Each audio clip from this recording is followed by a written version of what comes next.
Good morning, everyone, and welcome to today's edition of the Daily Stand-Up. Without any further ado, let's get started. My name is Lee Henson, president and founder of AgileDad, and it's Friday. I know it's been a long week. It's been incredible. And as always on Friday, we try to shift our focus away from a specific Agile topic to a topic that's still Agile related, but something that can help you grow as an individual or something that can help you be a better person, something uplifting or inspiring. We're still going to focus on leadership because this whole week has been dedicated to leadership and managers and executives. So today I want to talk about what are the keys to becoming an effective Agile leader? And what's the difference specifically between a manager and a leader? And how can we really generate excitement around what we do? And how can we build that fire, ignite that passion within our teams to help them be successful? You know, being a manager is easy. Becoming a true servant leader takes a lot of work and practice.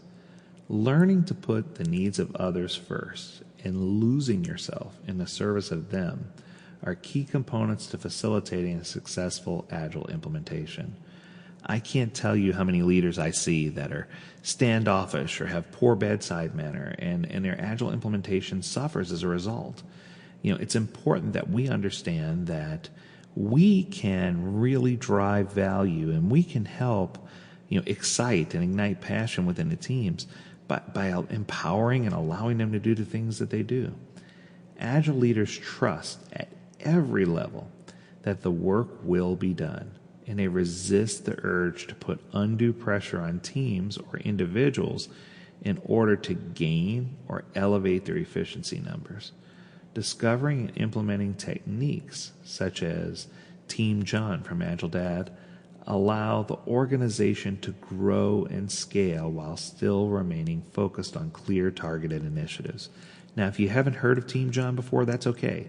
It's one of our previous webinar sessions that we did, and the entire thing has been recorded as a YouTube live session. It can be played back on YouTube at the AgileDad YouTube channel, or you can visit agiledad.com/videos, and that Team John video is there as well. And it discusses, the inefficiencies of constant interruptions and talks about how can we stay focused. So good information here. We want to make sure that we give you all the tools that you need to be successful inside your company and outside your organization. Another great focus could be becoming certified in Agile leadership.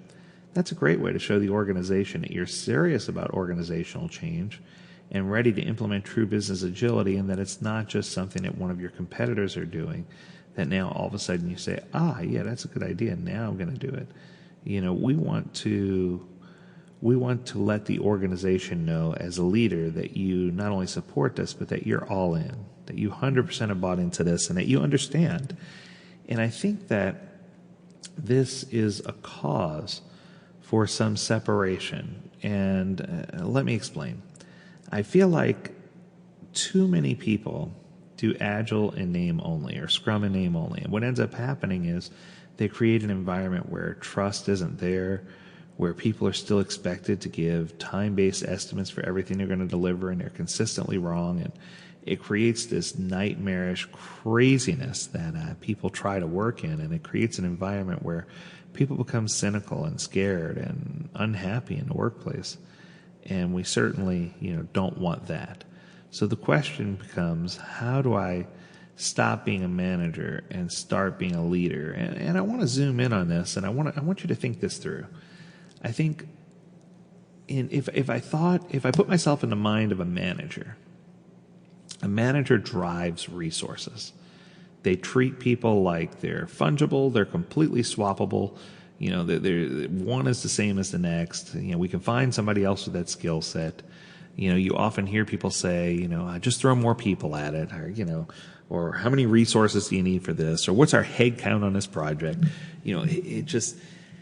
Those are all things a manager would say. So while a manager drives resources, a leader coaches teams. I often look at it this way, and this is going to make a whole lot of sense. What's the difference between a shepherd and a sheep herder?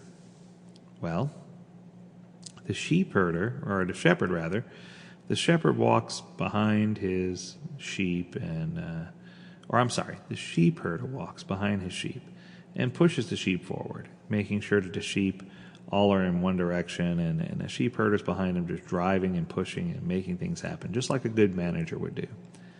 A shepherd walks in front of the sheep and trusts that the sheep are going to follow.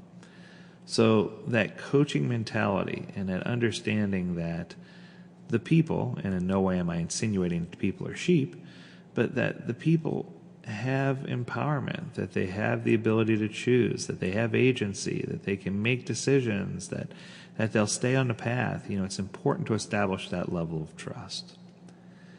While a manager depends on authority and says, I'm supported or backed by this authority to be able to do something, a leader acts with goodwill and says, hey, I'm going to do this because it's in the best interest of humanity.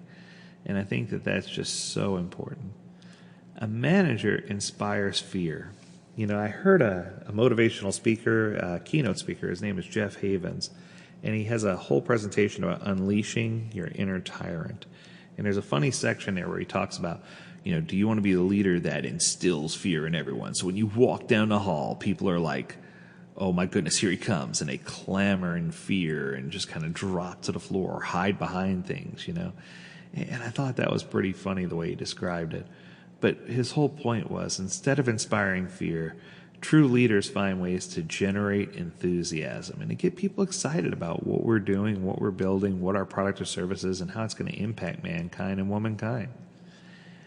A manager always finds themselves saying, I thought of this idea that I created, and I feel like my idea that I think that we can, oh my goodness, that we can build it and I can take credit. Yeah, no. Leaders say we. We're all in this together, right? And they always say we. We came up with a brilliant solution and we feel like this will work and we are going to work together to do this. And a manager is known for placing blame and saying, you know what, this is all the fault or result of X, Y, Z. While a leader says, okay, why might this have happened and what can we do to fix it? They address the breakdown, right? So managers place blame, leaders address breakdowns. Managers know how it's done, right? They know how things are done. And they don't necessarily share that. They're just like, if you have any questions, come talk to me. Leaders show how it's done. And they say, hey, let me share this with you. Let me show you what's going on. And help the teams grow into T-shaped, well-formed teams. Managers use resources. I need 6 resources. We're back there again. Leaders develop team members who are proud to be part of a team and who love working together. Managers take credit for everything that's happened. I'd like to thank you all for being here to recognize all of the things that I've done that are amazing. You're laughing. I've heard it. Where leaders give credit. I couldn't have done this without, having a solid team behind me to make sure that these things were delivered. I shouldn't take any credit for this. It was all their idea, and they pushed it forward and got it done. A manager commands. I was just on that the Agile in Africa and Middle East, and we're talking about the difference in culture. And they were talking about a manager who would still yell at their employees, I need this, or I want this right away. And it was so interesting to hear that, where a true leader just asks and says, hey, would you mind doing this? Or can we make sure we get this done? And it's so amazing to see the difference in mentality and the health of the organization just based on the way things are asked for. And then finally, a manager says, go. Just, okay, this is what you have to do, go do it. And they push it on you and tell you to go forth and prosper, proceed and make things happen. Where a leader says, hey, let's go. I'm part of this too. We're all in this together.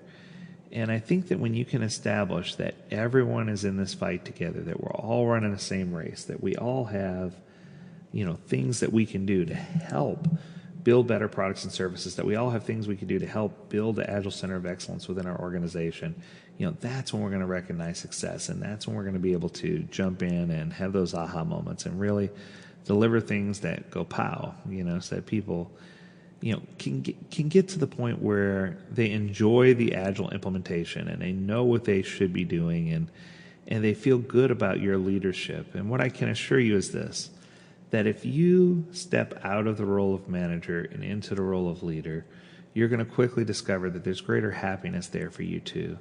While it might seem like a little bit of heavy lifting up front, the reward at the end is just so much greater that I think it's important for you to really focus your attention on the needs internally of the organization and really build the people who are internal and help them focus on solid representation and make sure that you're supporting the teams in such a way that they can swarm and get the work done. And I think that if you do all these things that we discussed this week, I can say with confidence that that external coach is going to be able to come in and really give you some limited direction. And with some proper training and some tools in place to get everyone on the same page, I really see success within the organization and beyond. So I hope that you've learned something this week about Agile leadership and about the mentality and the mindset of Agile leaders. And we encourage you to tune in next week for additional topics on the Daily Stand-Up podcast. And as always, we encourage you to stay healthy, stay well, and stay agile, my friends. Until next time, have a great weekend and do take care.